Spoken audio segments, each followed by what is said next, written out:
Doctor, ¿ya nos escucha? Escucho y espero que me escuchen. Sí, doctor. Sí, fuerte y claro, doctor. Buenas noches. No, Buenas noches, buenas doctor. noches. A Luis está Hola, hola. con nosotros. Amado, usted es chiapaneco, ¿verdad? Sí, paisano de mi querido César. Muy bien. Y Y cuaderno por de doble supuesto raya de él. veo a Miguel, a Ricardo y a Luis. Sí, Están los cuatro fantásticos. Muy bien. Exactamente. Es ¿Está todo. usted listo? Ya cuando quieran. Vale, tú me digas, mi querido Miguel. Voy a verificar que está grabando para no cometer errores. Sí está grabando en este Ay, momento. espérame, es nada más Sí. esto. Doctor, Pónganse de ¿cuánto acuerdo. tiempo tiene para no fallarle? Digamos 50 minutos, por favor, porque tengo otro a las 9 y siquiera Ok. para tomar agua o algo. Sí, no se preocupe. Yo lo voy despidiendo a los 45, 50, ¿va?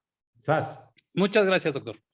Cuando digas, Miguel, ¿listo? Listo, 3, 2, voy a hacer un pizarrazo porque para mi edición. 3, Va. 2, 1.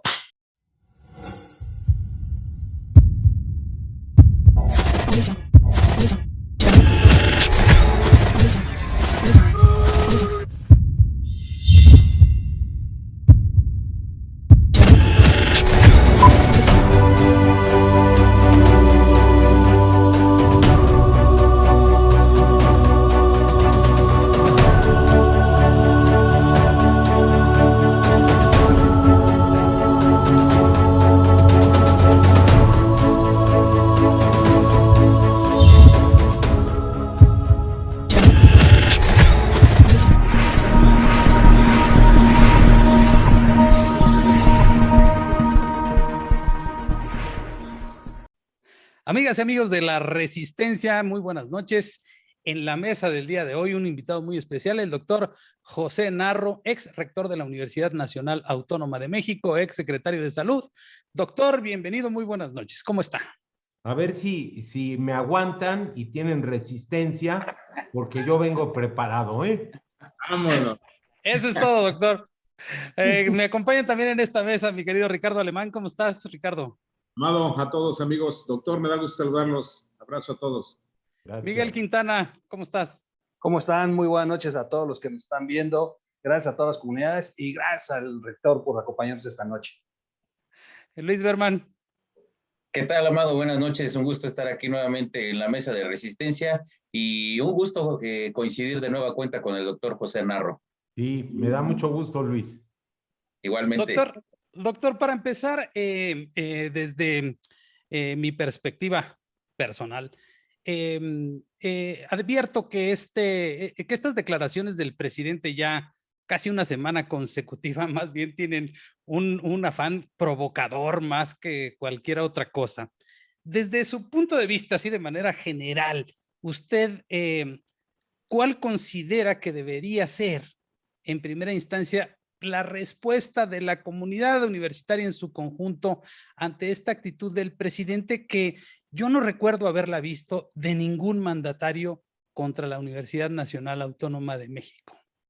Pues mi primera reacción es que los comentarios que se han hecho, se perdió su sentido social, se derechizó, está hamburguesada, se han incluido en todas las facultades de ciencias sociales conservadores y no se han hecho aportes, se entregó a una ideología, son equivocadas. Yo no tengo duda. Lo digo con absoluta conciencia, con conocimiento de causa, porque esa no es la universidad. La universidad es una casa de la pluralidad, es una casa donde caben todas las ideologías, las escuelas de pensamiento filosófico, científico, en donde se forman de la A a la Z, de la actuaría a la zootecnia, recursos de gran calidad, y en donde la universidad ha hecho un aporte fundamental para la solución de problemas del país, críticas a los modelos y sistemas y aportes de solución, y por supuesto una enorme comunidad que no puede estar encerrada en una sola forma de ver las cosas. 350,000 alumnos, 40,000 académicos, 25,000 trabajadores administrativos y presencia en todo el país y una larga tradición. Entonces, no, esos comentarios, esos calificativos no obedecen a la realidad. Pero en ese sentido, doctor, ¿debería comprarle el pleito, digamos, la comunidad universitaria al presidente? ¿Debería ignorarlo? ¿Qué considera usted que sería lo más prudente como para bajarle a este encono por parte del presidente? Pues sí, porque México no requiere más polarización. Hay un estado agudo de esa polarización, hay riesgo de fractura social y después recuperar el tejido social cuesta mucho trabajo. México requiere unidad, requiere convocatoria, requiere visión para adelante. Entonces, bueno, pero tampoco se pueden dejar pasar las cosas, se tienen que aclarar, la sociedad tiene que saber que la UNAM sigue con un compromiso con las causas del país, con sus problemas, en la idea de aportar, de plantear soluciones, de ver hacia adelante y de construir frente a lo que son nuestros adversarios, la pobreza, la desigualdad, la ignorancia, la enfermedad y muerte prevenibles, la impunidad, el desapego al Estado de Derecho, la inseguridad, la violencia. Eso es ahí están los adversarios de México, ahí están parte de los problemas y yo creo que, bueno, pues no se puede dejar pasar tampoco, pero en efecto no deberíamos contribuir a la polarización. Ricardo Alemán. Doctor Narro, mucha gente, yo creo que todos conocemos a universitarios y mucha gente se pregunta qué hay detrás de esta embestida. La pregunta directa, doctor, en su opinión, ¿qué busca el presidente con esta, que en mi opinión es una provocación? Evidentemente busca algo, yo tengo una opinión, pero ¿cuál es su punto de vista? Yo siento, Ricardo, que aquí el verdadero riesgo es que se rompa la forma de ser de los universitarios. Se genere una polarización dentro de la propia universidad, porque ahí hay pensamiento de toda naturaleza, de todo tipo, y no le conviene a nadie, no le conviene a la universidad, a las autoridades, al gobierno, al Estado mexicano, no le conviene. La UNAM es representativa de lo que pasa en las universidades públicas del país. Estamos hablando de una comunidad de millones de jóvenes que estudian la educación superior, la media superior, de una enorme cantidad de centros de preparación, de universidades, institutos tecnológicos, de institutos de educación superior, y han estado francamente trabajando, haciendo el mejor esfuerzo frente a condiciones muy adversas de todo tipo, financieras, agudizado todo con la pandemia. Entonces, no sé cuál es la verdadera intención, pero lo que yo sí digo es a las comunidades universitarias se les debe tratar con mucho cuidado, porque empiezan los problemas y uno sabe cuándo y cómo empiezan, pero con frecuencia no se sabe cómo pueden terminar. Luis Berman. Sí, doctor, ya se manejaba hace más o menos un año, si no me equivoco, que López Obrador quería destituir a Graue, y por lo menos había por ahí un rumor, y poner a John Ackerman en su lugar. Pareciera que con todo esto, o por lo menos de pronto hacia allá nos llevaría una posible teoría, parecía que se quiere hacer de la UNAM y bueno, de las universidades autónomas en general para imponer su ideología y convertir estos centros educativos en centros de adoctrinamiento. Bien sabemos que es el caso si ese fuera el caso, perdón, la constante de López Obrador siempre ha sido destruir y sin tener algo que sustituya. Suponiendo que ese fuera el caso, me parece algo, la manera en que lo está haciendo absurdo. Pero si ese fuera el objetivo, ¿usted qué piensa al respecto? Es decir, ¿sí cree que vaya por ahí sea una posibilidad, vamos, que quiera destruir la estructura, digamos, de la UNAM para imponer de pronto su ideología y convertirse en centros de adoctrinamiento? No, porque yo prefiero pensar que no, Luis. Hace 2 años, en agosto de 19, una persona a la que yo estoy viendo aquí escribió algo al respecto. Y ya se sonrió Ricardo Alemán. Debe parecerle cercano ese comentario. Yo no lo creo. No se trata de poner o imponer a una persona. Yo creo que aquí la discusión va más por el lado que usted señala, en el sentido de que se puede pensar que se quiere tener un espacio múltiple, porque vuelvo a decir, lo que pasa en la UNAM repercute en el país.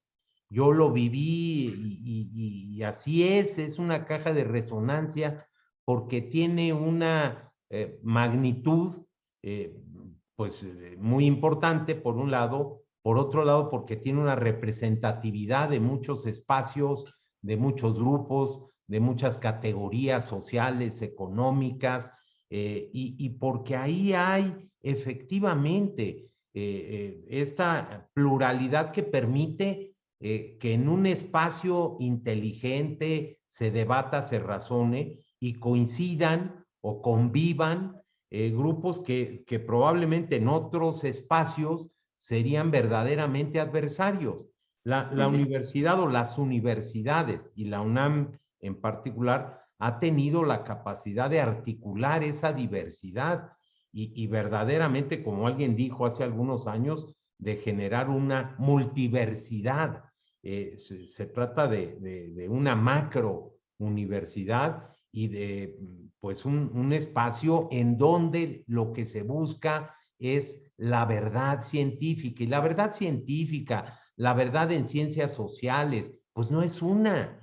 Y no puede haber un pensamiento, una escuela. El día que sucede eso, en efecto, se vuelven centros de otra naturaleza, de formación de cuadros, de capacitación de alguna naturaleza política, ideológica, y eso no es bueno para México. La UNAM es una de las mejores universidades sin duda de México, sin duda de América Latina y del mundo iberoamericano. Así se reconoce, así se evalúa, y por eso se tiene que ser cuidadoso, respetuoso de las formas.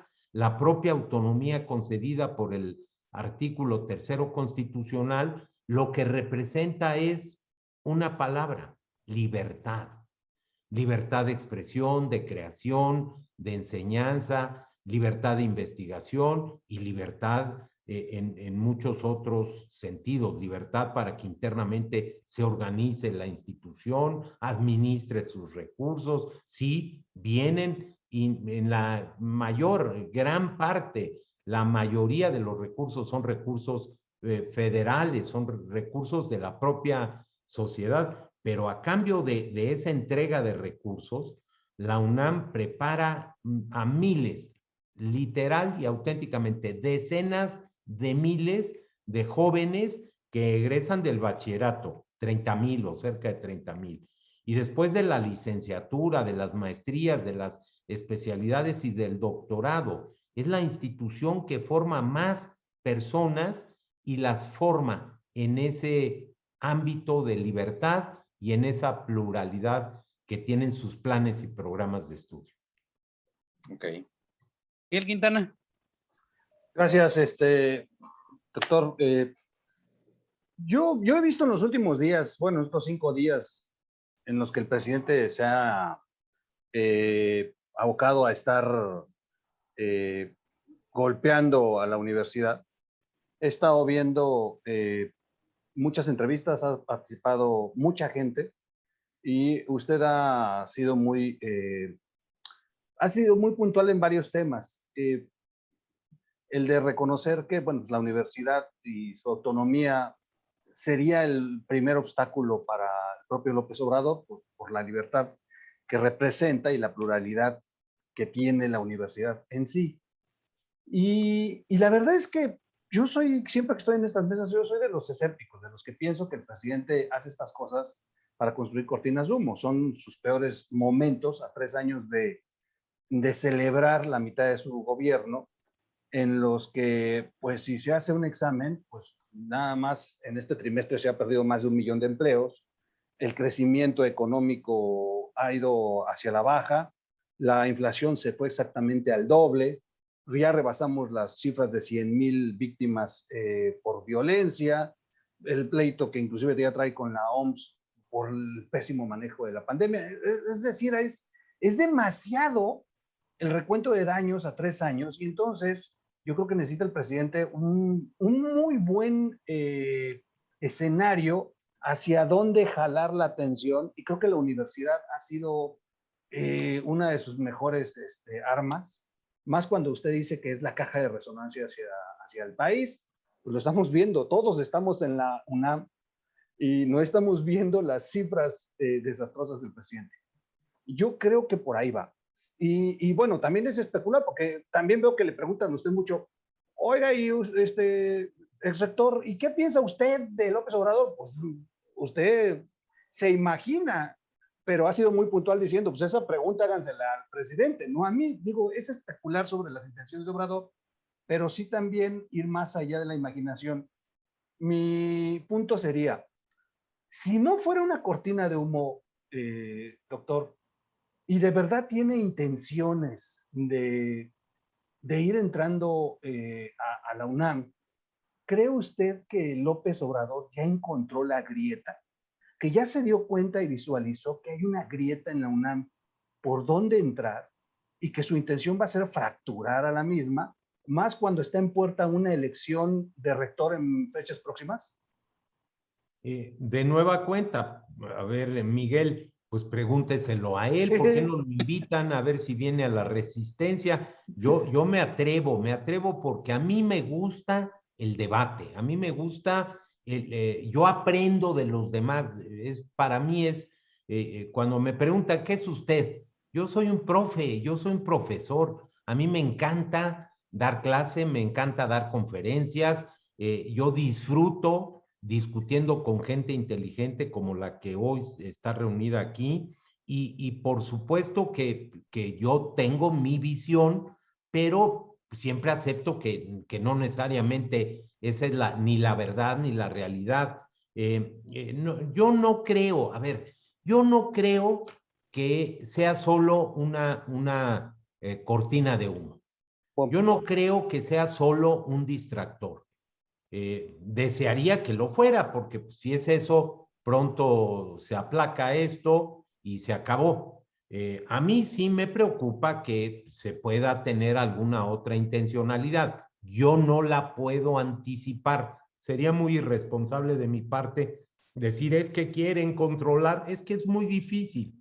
Cuando estamos hablando de comunidades de esta naturaleza, lo he vivido. No hay forma de encontrar el sí en el 100%, no hay forma.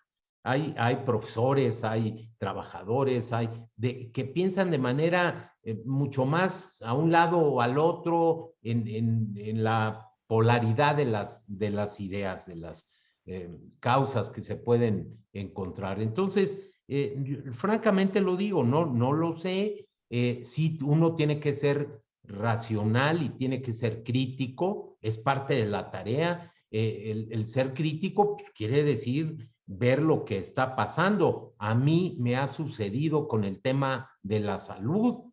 A ver, yo no puedo decir que en 2018, cuando yo dejé la secretaría, aquello parecía un reloj suizo. Pues claro que no. La salud en nuestro país, en las instituciones públicas, tienen una insuficiencia crónica de orden presupuestal. Entonces, se requiere hacer un replanteamiento. Es un sistema que nació fragmentado. multifragmentado. La seguridad social tiene 5 expresiones, por lo menos, de esa seguridad social, tanto en lo federal con el IMSS, el ISSSTE, SEDENA, en Marina, como con expresiones estatales, el ICEMIM en el Estado de México, o algunas expresiones incluso de orden municipal. Entonces, claro que hay una fragmentación y claro que cuesta trabajo articular los esfuerzos y por supuesto ya está esa razón. Pero hay que seguir puntualizando los problemas que tiene el país, porque no va bien las cosas.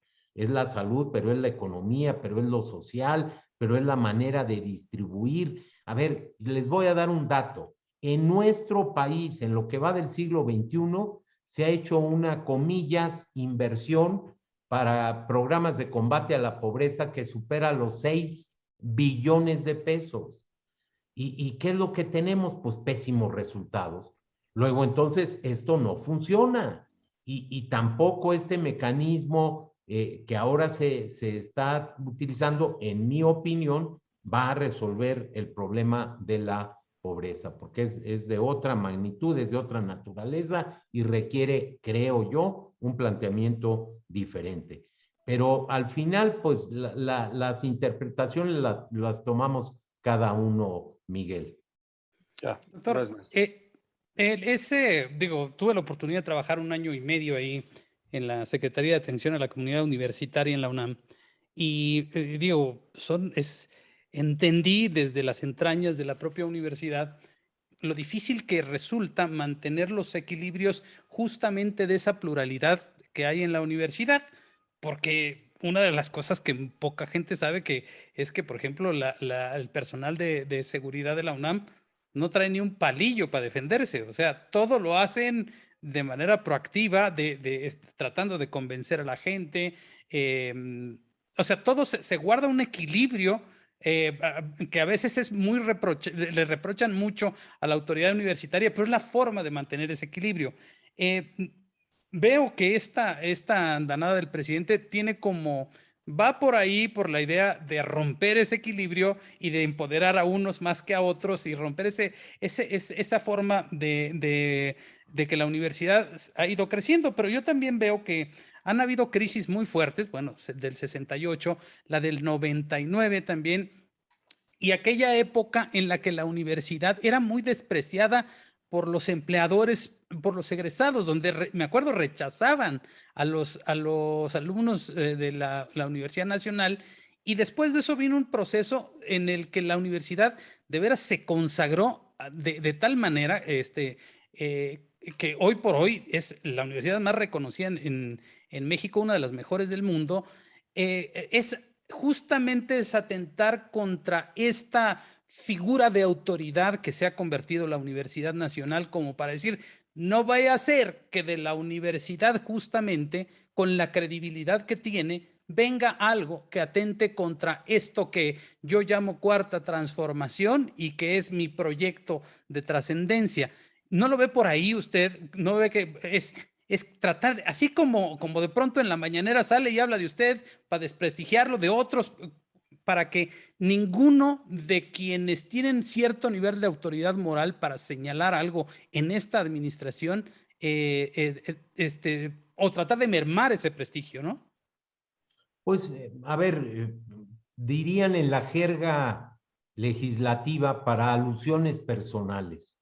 Sí. Porque usted me ha hecho favor de recordarme que he sido en estos días señalado en varias oportunidades.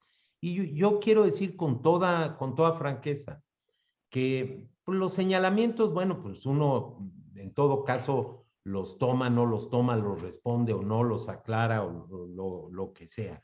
Sí quiero decir que el pendiente que a mí me da, no por las alusiones personales, sino por las descalificaciones institucionales, tiene que ver con un planteamiento que es erróneo en la argumentación, en los datos, porque no, la universidad no se derechizó, comillas, porque no es verdad que haya desaparecido el derecho constitucional o el derecho laboral No, pues claro que no, el derecho agrario, o que en la economía todos sigan una sola conducta, una sola escuela del pensamiento económico o en la Facultad de Ciencias Políticas y Sociales. No es así, de verdad lo digo, con absoluta responsabilidad.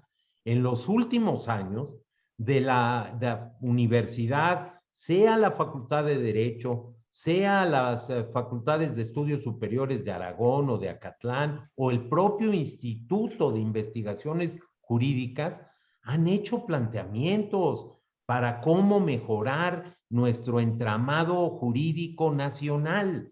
Han hecho aportes en lo federal y numerosos otros esfuerzos y propuestas en el orden estatal. Entonces, a mí mi preocupación, Amado, es esa, que se quiera, uno, generalizar y dos, calificar de manera absolutamente equivocada. Ricardo.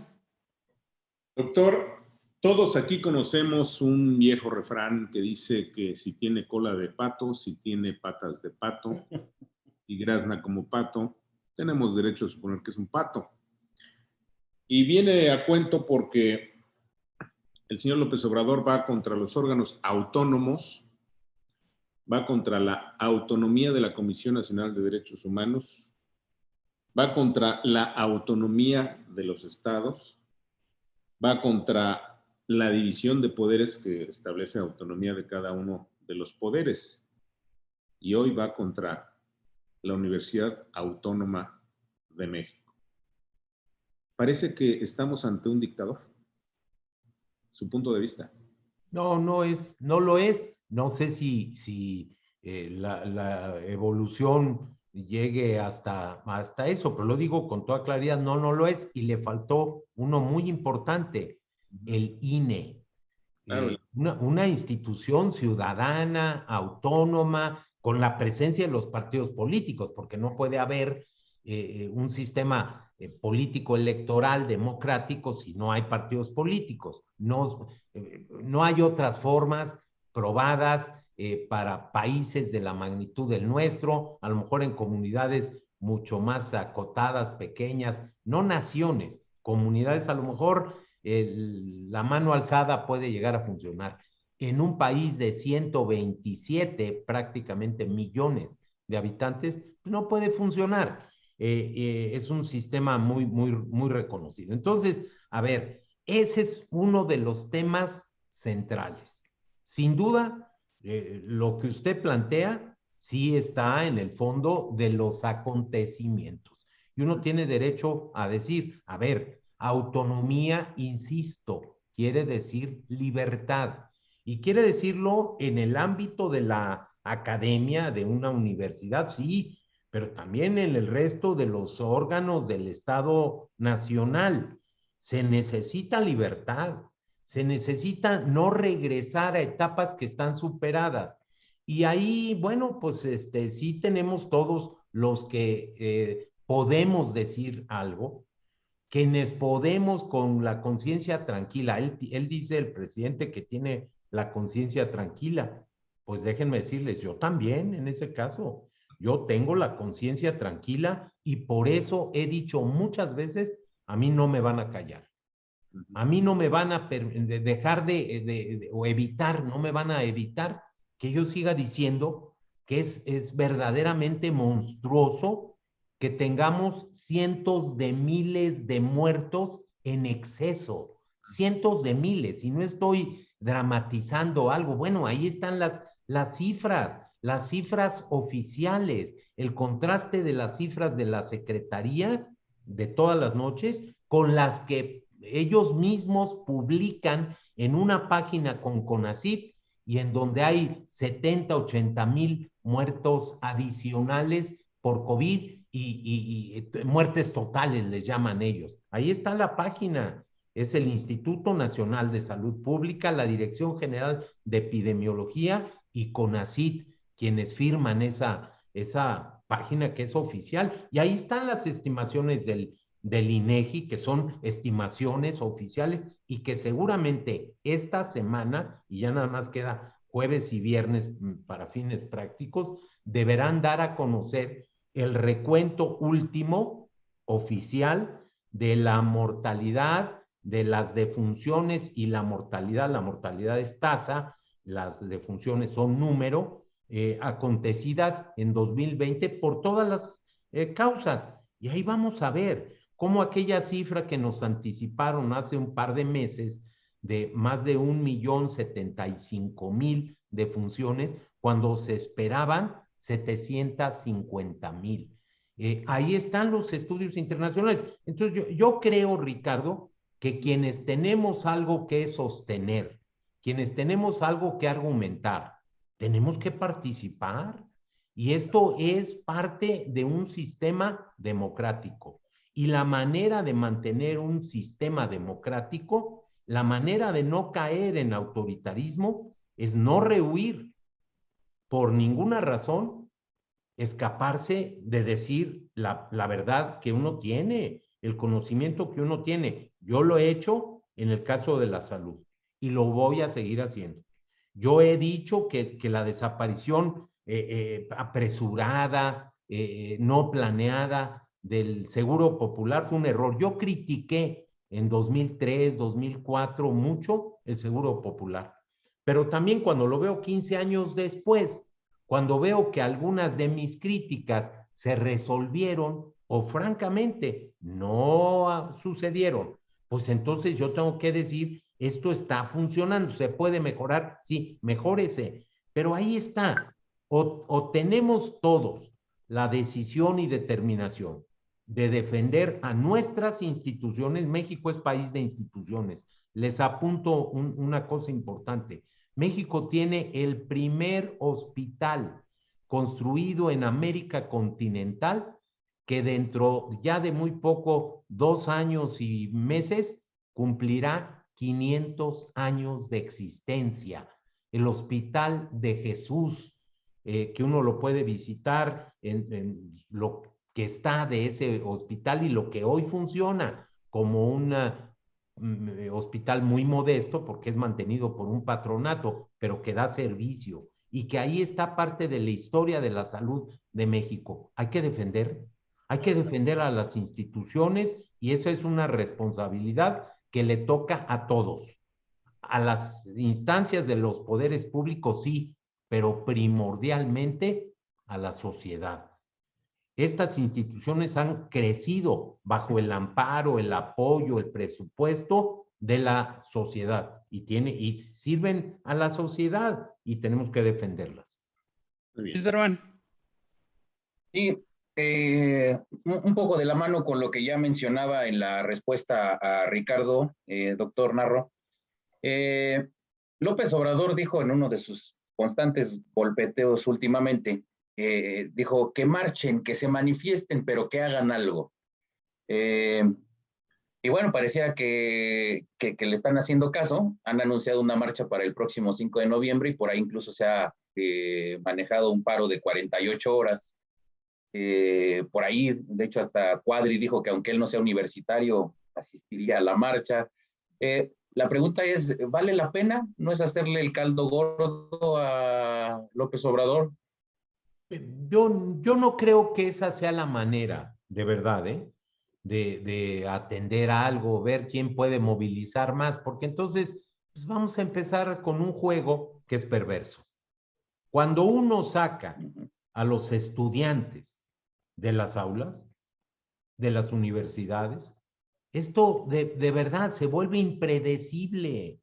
Yo vuelvo a insistir, y revisen ustedes la historia. Yo la he vivido en los últimos, pues más de 50 años, primero como estudiante, después como profesor, y finalmente me ha tocado estar en varios momentos. Y no han sido las muestras de fuerza las que atienden y resuelven problemas de esa naturaleza. Termina siendo la razón, termina siendo el diálogo, termina siendo la búsqueda de consensos y termina siendo una negociación. Déjenme decirles, a mí me tocaron muchos de esos problemas ya como autoridad, como secretario general de la universidad, como director de la Facultad de medicina o como rector incluso. Y el secreto está en entender eso y encontrar internamente las formas. ¿Cuál es el problema? El problema es que hoy el planteamiento no viene de dentro, viene de fuera. Y bienvenidas todas las comentarios, las críticas, se valen, y más de los egresados de la universidad. ¿Qué me preocupa a mí? Que se aproveche un espacio, el Palacio Nacional, una figura, la figura presidencial, para hacer esos comentarios. No es, honradamente lo digo, no es así. No le conviene a nadie. Miguel. Pues me ganó Berman la pregunta. La verdad es que era muy, sí, no, la verdad es que es muy importante eso, saber qué debe de hacer la universidad, si debía reaccionar, debía caer en el juego, cómo comportar sus universitarios y qué bueno que el doctor nos lo deja muy claro, que pues, es caer en un juego perverso y de verdad que yo creo que este es el punto importante, ¿no? Ante la intención de Obrador de provocar, no caer en el juego. Me gusta cómo lo deja de claro doctor. Hay, de verdad que me sigue motivando muchas ideas y muchas preguntas al respecto, pero la verdad es que sigo pensando que se especula demasiado, habrá que ver, creo que la UNAM no es México, digo, es una universidad la más importante, pero tendría todavía que derrumbar las universidades locales, que bueno, comenzar con la UNAM sin duda sería en cascada, pero creo que 3 años son muy poco como para apropiarse de la autonomía de las universidades. Creo que tendría que ser un hombre demasiado inteligente y de eso carece mucho el señor presidente. Así que yo todavía tengo la tranquilidad de que quede nada más en una de tantas valentonadas del presidente, pero sin duda llama la atención cómo se han comportado al interior de la universidad y todos los universitarios y los que no somos universitarios. Oiga, rector, yo tengo otras preguntas ya más de morbo. Número uno, ¿cómo está la universidad? Vuelvo a insistir, o sea, Obrador habrá encontrado una grieta que le hace pensar que es fácil entrar en esta jugada de poder meter este ruido para fracturar. O sea, ¿habrá una grieta? Es decir, usted ya fue rector, ha estado ahí toda su vida en la universidad. ¿Cómo siente la universidad en este momento? ¿Está propicia? Digo, las noticias tampoco han sido muy alentadoras. Hemos visto que se ha incrementado el crimen organizado al interior de la universidad. Se han dado casos que no se veían, como el narcomenudeo, los casos de las señoritas que están exhibiendo a profesores que las acosan. O sea, yo sí siento que la universidad también ha caído en escándalos en los últimos tiempos y me preocupa que estos fueron pretextos también para el presidente de estar aprovechando situaciones al interior. ¿Cómo está la universidad ahorita usted desde su óptica sin que sea usted el responsable? Digo, fue rector, pero hoy hay otra administración.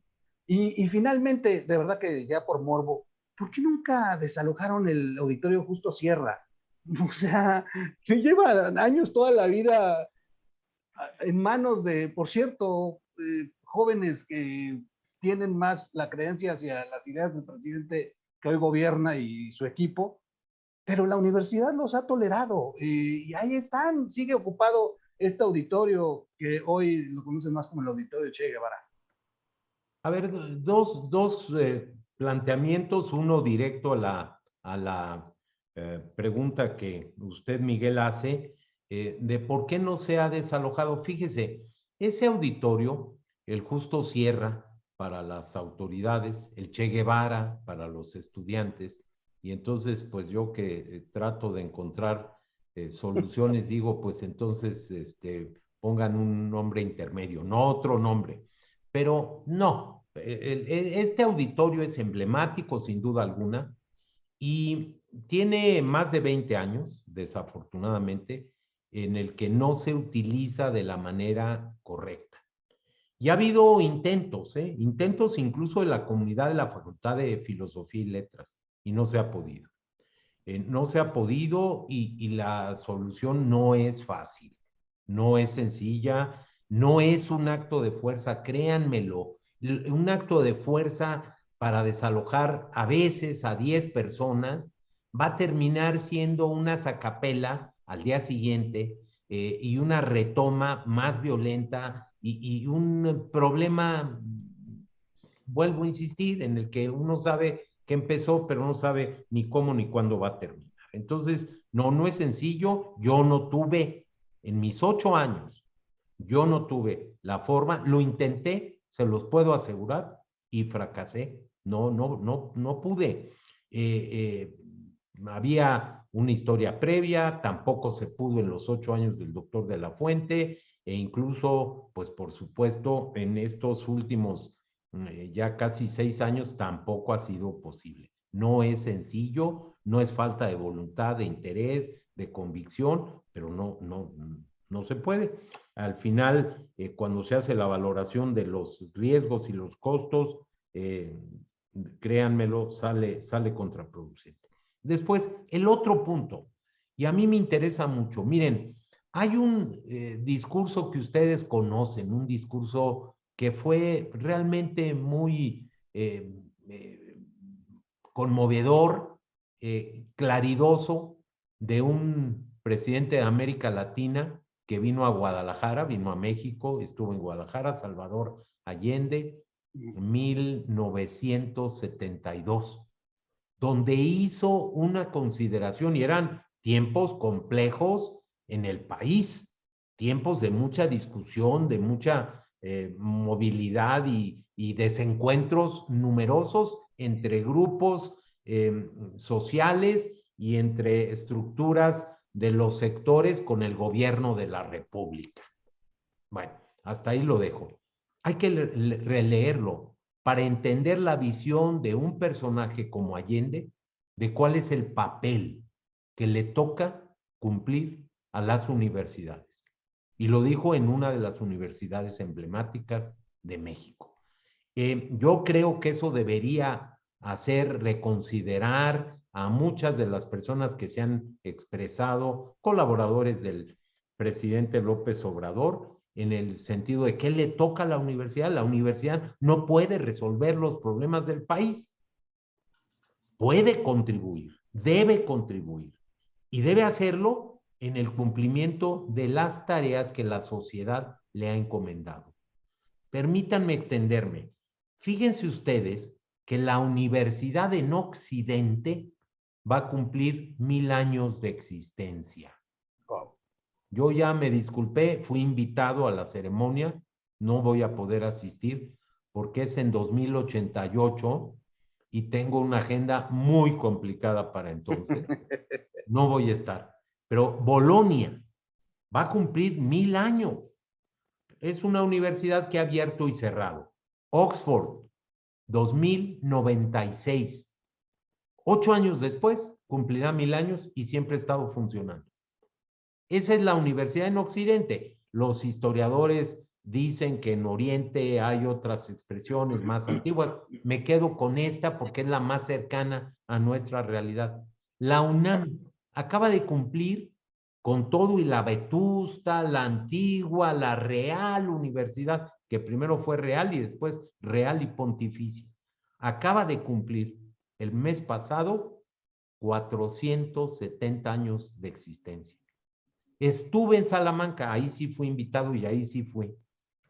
Cumplió en 2016 800 años de trabajo ininterrumpido.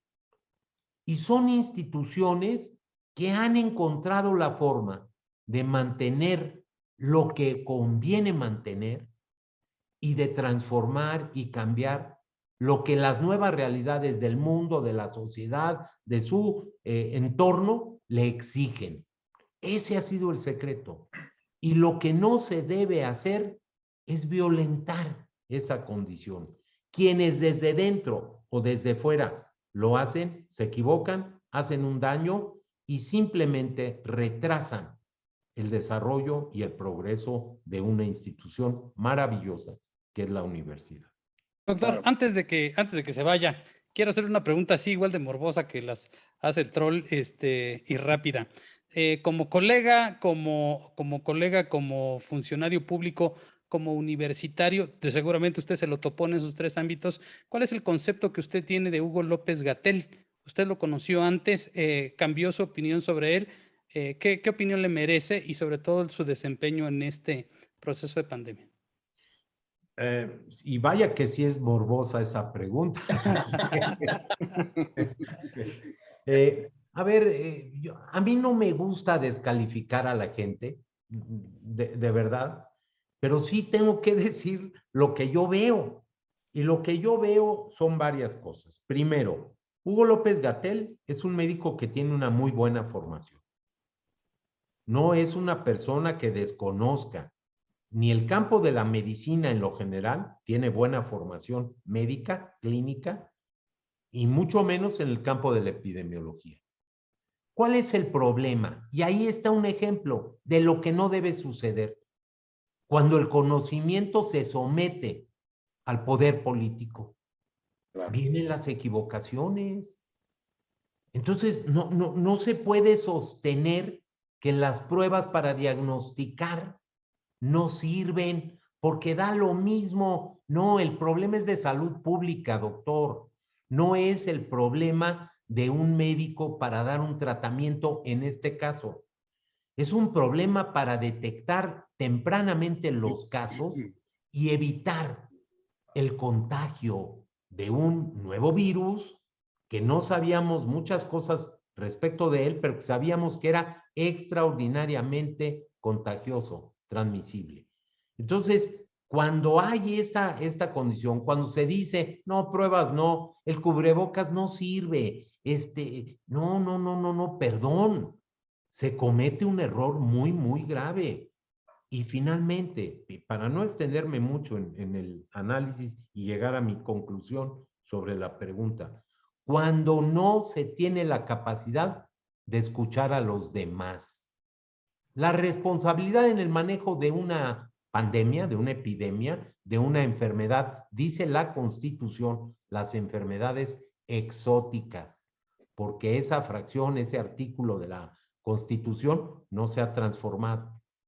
Y esa era la nomenclatura en 1916-17, cuando se estaba elaborando la Constitución. Bueno, pues le toca al Consejo de Salubridad General, no a una persona, a un conjunto de representaciones institucionales y del Estado mexicano, porque ahí está el gobierno federal, pero también los estatales, pero también la voz municipal. Ahí están las universidades, ahí están las estructuras gremiales, profesionales. Entonces, cuando no se tiene capacidad, cuando la soberbia vence, pues tenemos desafortunadamente el problema. Mi calificación es, lo dije una vez así, lo voy a volver a decir, qué pena, qué pena. Claro. Doctor Narro, le agradecemos enormemente que nos haya dado un espacio para platicar sobre estos temas.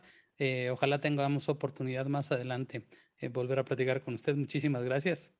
No, al contrario, a ver, Amado, Ricardo, Luis, Miguel, si de verdad hay el interés, siempre estaré en la disposición. Ya dije que a mí me gusta comentar, debatir. Yo aprendo. Hoy no es la excepción, he aprendido. Pues yo creo que parte del secreto de la vida de gente como ustedes que tienen tareas fundamentales, ustedes tienen una responsabilidad importantísima que también tiene que ver con la libertad. Ustedes saben que han sido señalados, algunos en lo personal, algunos en la parte del grupo al que se pertenece, y en la palabra vuelve a surgir libertad. Y lo que tenemos que garantizar es el régimen de libertades, en plural, de nuestro país. le ha costado mucho a la sociedad mexicana y eso no se puede perder. Entonces, si en uso de su libertad, piénsenlo bien, me vuelven a invitar, cuidado, porque voy a decir que sí. Entonces, si tienen la esperanza de que diga que no, pues se equivocan. Gracias por la oportunidad, la he pasado muy bien y bueno, el mayor de los éxitos. Gracias. Gracias, doctor. Gracias, doctor. Que pase buenas noches, doctor. Gracias. El doctor José Narro, ex rector de la Universidad Nacional Autónoma de México y ex secretario de Salud. Me llamó la atención, no sé ustedes, esta última parte en la que se refiere incluso a la Constitución y a las funciones extralimitadas de Hugo López-Gatell, pues conforman ya propiamente un delito. Y como vemos a la justicia en México, no sé qué opinan ustedes, López Obrador difícilmente irá a la cárcel, ¿no? Porque es una tradición en México que los presidentes no vayan a la cárcel y la están reafirmando en este sexenio. Pero sí, quizá uno de los candidatos más fuertes para ir a la cárcel podría ser Hugo López-Gatell por el manejo de la pandemia y sobre todo por este último punto. No sé cómo la ven ustedes. Y yo creo que el tema de López-Gatell y en general el tema de la salud ya no nos dio tiempo, que es una tragedia lo que está viviendo México. Hay una crisis sanitaria a nivel general, no hay medicamentos, etcétera, ya lo sabemos todos. Yo creo que sería suficiente este asunto del manejo muy mal planteado de la pandemia. En Brasil estamos viendo cómo el Senado brasileño prácticamente ya condena a cárcel al presidente por delitos de lesa humanidad, lo que aquí hemos dicho desde hace pues años ya algunos. Entonces yo creo que sí el tema de la salud, el tema de la sanción a estos malos servidores públicos. El secretario de Salud ayer en una comparecencia también niega la utilidad de las vacunas para niños cuando ya en China, en Gran Bretaña y en otras partes del mundo ya están listos para aplicar la vacuna en los niños porque es importante. Y bueno, vemos a estos personajes, francamente es una tragedia y me parece que pues por lo menos ya hay antecedentes en otras partes del mundo y yo creo que pues si no es el presidente, alguien cercano sí va a parar a la cárcel. Sí, yo creo que incluso la premura, perdón, la premura de mover las fichas del tablero con miras al 24 por parte de López Obrador, aparte de que obviamente ya su gobierno está sostenido con pinzas, porque prácticamente no tiene ni pies ni cabeza y no tiene para dónde. Parte de eso, yo creo que el hecho de poner el piso para el 2024 y esta premura es precisamente por el temor de que haya un cambio de partido en el 2024 y quien llegue se las vaya a cobrar, evidentemente, y que vaya a entambarlos. Como bien ya lo comentaste, Amado, es una tradición muy mala que aquí en este país no vayan los presidentes a la cárcel, pero vamos, en una de esas cambia un poco la cosa y quien llegue en 2024, es más, yo creo que incluso hasta ya montados en la carrera presidencial, quien esté como oposición y lo plantee siquiera, se va a ganar muchos votos. Entonces, sin duda, como ya bien dijo Ricardo y coincido con él, López-Gatell definitivamente es uno de, si no es que el primero de los personajes de la 4T que tiene todo para enjuiciarlo, tiene todo para meterlo a la cárcel, tiene todo en su contra porque evidentemente esta abyección, esta lambisconería que ha demostrado desde que todos lo conocimos como el subsecretario de Salud, ha sido en un sentido negativo para la sociedad. Y efectivamente, su responsabilidad ante esta tragedia de tantas y tantas muertes que ha habido y sigue habiendo como consecuencia de la pandemia está en sus manos. Así que definitivamente tiene que pisar la cárcel, tiene que pagar y eso me queda claro. No sé si en el 24 o un poco más adelante, pero me queda claro que va a pagar. Oye, ¿quién le tiene que poner el cascabel al gato, Troll? ¿Quién? O sea, porque tendríamos que estar ya, ahora sé que abriéndole su expediente, ¿no?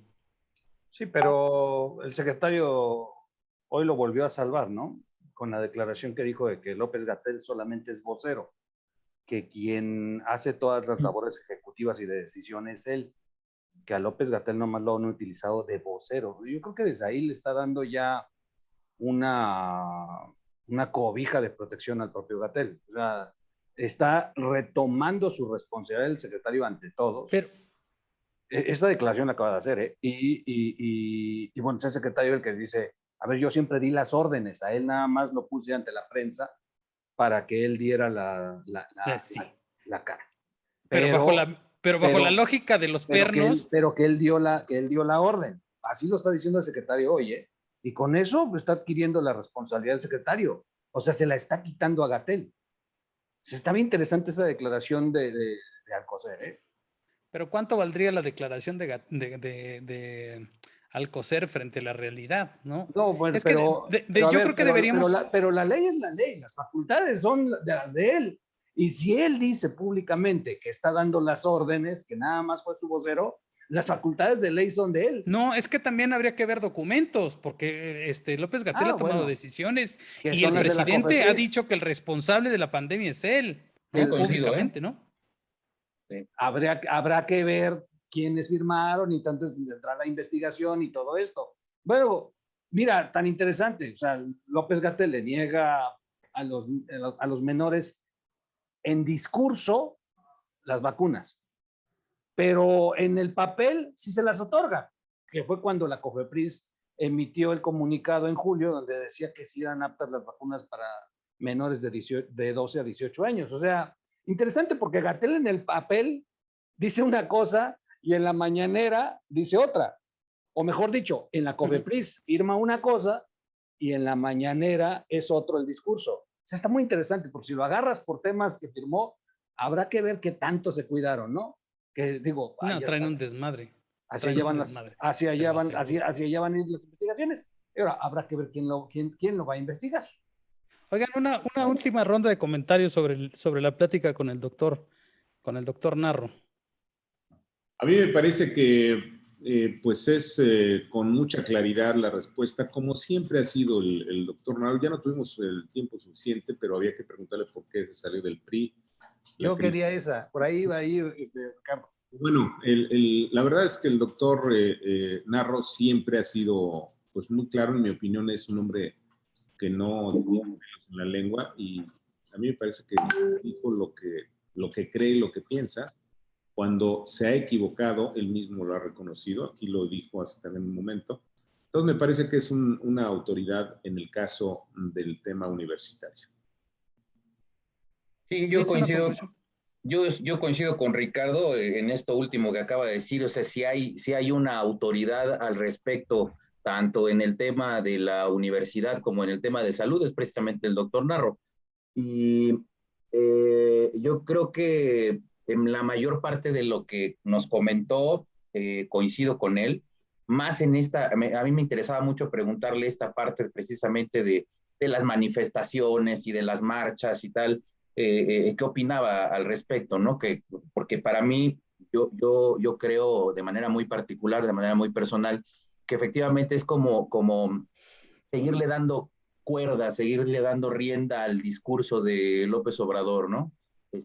Como dije, hacerle el caldo gordo a raíz de esto, y bien decía el doctor Narro, ¿no? O sea, no, como que no tiene sentido el paro de 48 horas, la marcha y demás, si se puede manifestar o se puede expresar el rechazo de otra manera y pues elevando el nivel de debate, ¿no? Y defender las ideas principalmente, ¿no? Eso es lo que comentaría al respecto. Troll. Pues yo, la verdad es que sí, lo que falta es mucho tiempo. Se antoja muchos temas con el exrector. La verdad es que sí, hubiera estado, o estaría muy bien invitarlo para una siguiente y hablar específicamente de salud. Recordemos que él fue el primero que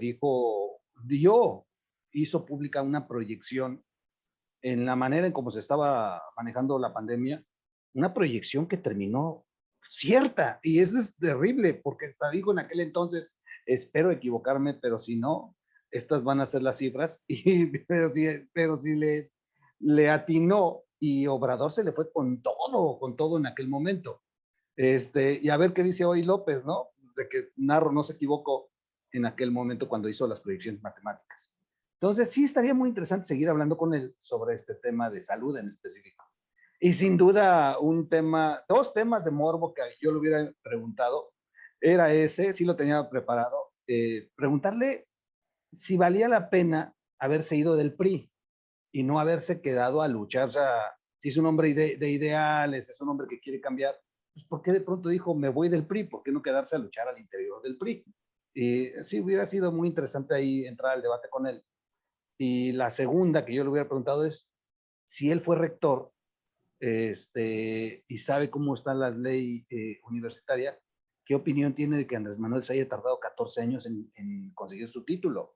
O sea, comúnmente, digo, tú, Amado, que has trabajado en la universidad, comúnmente pasas un periodo y pierdes los derechos. Inclusive hasta si no te titulas a tiempo, pierdes los derechos, según las leyes universitarias. No puedes venir 8 años después a presentar el examen o sea, ¿cuánto dura la carrera y cuánto fueron los espacios entre año y año? ¿Por qué López Obrador sí pudo graduarse 14 años después? Oye, y de la mano, según las leyes de la universidad no debería de haberse graduado. Perdón. Claro, perdón que te interrumpa, Miguel, pero es que justo de esto que estás diciendo, dice López Obrador que el periodo neoliberal y que la UNAM nunca dijo nada, ¿no? Y que desde Salinas y tal. ¿Y por qué se tardó 30 años en decirlo? ¿No? Porque antes de él era el neoliberal, ¿no? Exacto. Porque estaba dentro de la misma mierda, por eso. Hay mucho por preguntarle a Narro, sin duda. Pero la verdad es que es muy, muy bueno haberlo escuchado. Sí, bueno, yo lo conocí, digo, algunos de nosotros lo hemos conocido en otros ámbitos, hasta en fiestas, y es muy agradable el doctor, para contar chistes, buenísimo. Bueno, señoras y señores, muchas gracias por la compañía. A nuestra audiencia les agradecemos que compartan este programa. Vamos a estar todos los jueves, como siempre, a las 9 de la noche, y después las repeticiones en los diferentes espacios nuestros. Pero les agradezco mucho, Ricardo. Amado, gracias. Mi querido Luis. Muchas gracias, Amado. Muchas gracias, Ricardo, Miguel y a toda la audiencia. Un saludo. Mi querido Troll. Gracias. Y bueno, para los que estuvieron escribiendo y quizá no vieron que retomáramos sus comentarios, esto se grabó un día antes por la agenda del ex rector. Así va a ocurrir con algunos. No cuando puedan estar a la hora que es el programa, pues digo, vamos a salir en vivo todos, pero algunas veces vamos a tener que grabarlo un día, 2 días antes. Pero sin embargo, en este momento que se está transmitiendo, sí se estuvieron poniendo los comentarios de todos ustedes. Seguramente ya se los contestamos. Sí. Porque nosotros vamos al futuro. Por lo menos a mano, por lo menos cuente con eso, que a mano sí vamos a estar contestando. Vale, pues muchas gracias, muchos abrazos a todos y por aquí nos vemos el próximo jueves. Gracias. Gracias, amigos. Como todos saben, son tiempos oscuros en México para la verdad, como la razón de ser de nuestras libertades ciudadanas. En la búsqueda de esa verdad, el periodismo digital y la comunicación horizontal tienen un papel fundamental. Como también lo tiene la participación ciudadana que acompaña y respalda nuestra búsqueda. La prensa es la última frontera entre la libertad, la democracia y la tiranía. La mentira institucionalizada desde el poder es una amenaza para la democracia. Porque 60,000 mentiras oficiales frente a la realidad son demasiado. La unidad de nuestras plataformas digitales es producto de la exigencia de muchos de ustedes. Por eso es tan importante, desde la unidad y de manera inteligente, pensar, actuar y resistir. Porque México necesita la luz de la verdad para salir de este momento de oscuridad. Porque son ustedes, nuestras audiencias, quienes nos han motivado a caminar juntos. Y porque México no merece lo que estamos viviendo. Ahora todos juntos somos Resistencia, unidos por la verdad.